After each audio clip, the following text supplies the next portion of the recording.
Go over search intent as one of the key concepts and a major conceptual framework around SEO, search engine optimization.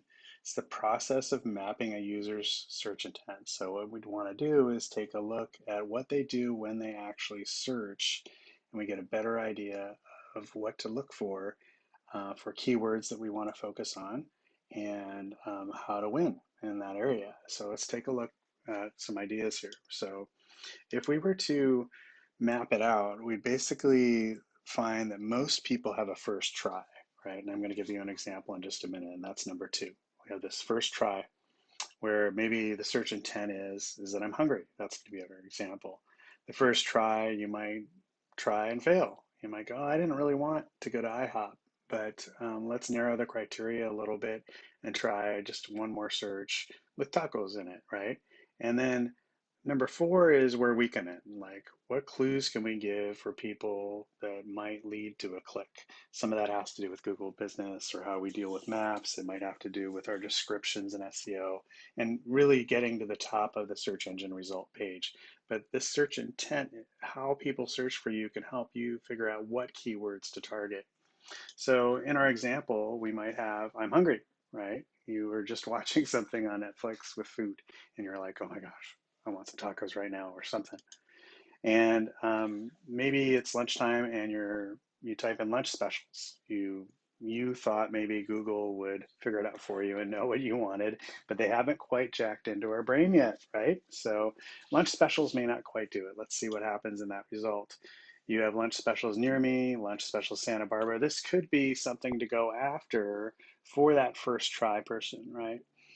If you do have lunch specials, of course. And lunch special Santa Barbara might be one to go after. Near me is a good one too. That one is something that people might use with an Amazon device or with Siri.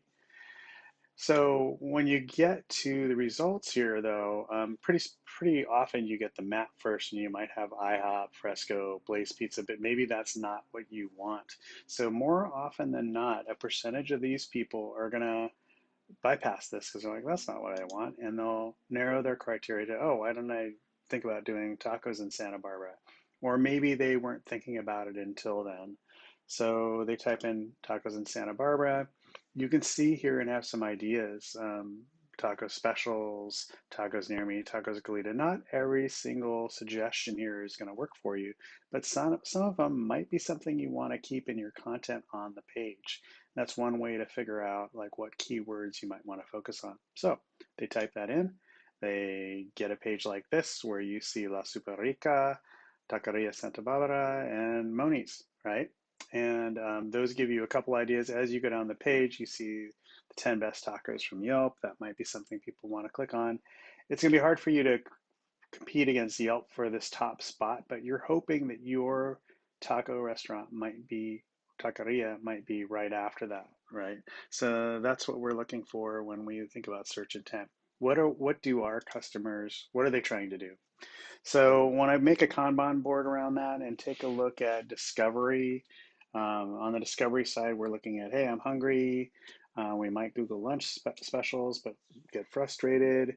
And then we go to tacos in Santa Barbara, which is a little more defined. And that kind of goes into that definition customer journey phase, right?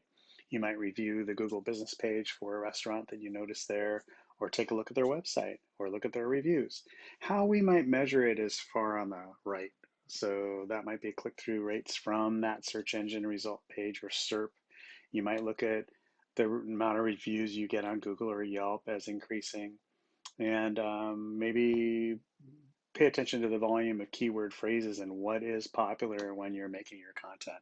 So that's just a little bit on search intent, and I hope that helps. It helps provide context to your SEO efforts, and it really helps people understand why you're choosing the phrases that you do.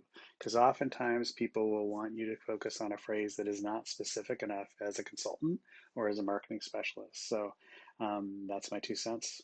Talk to you soon.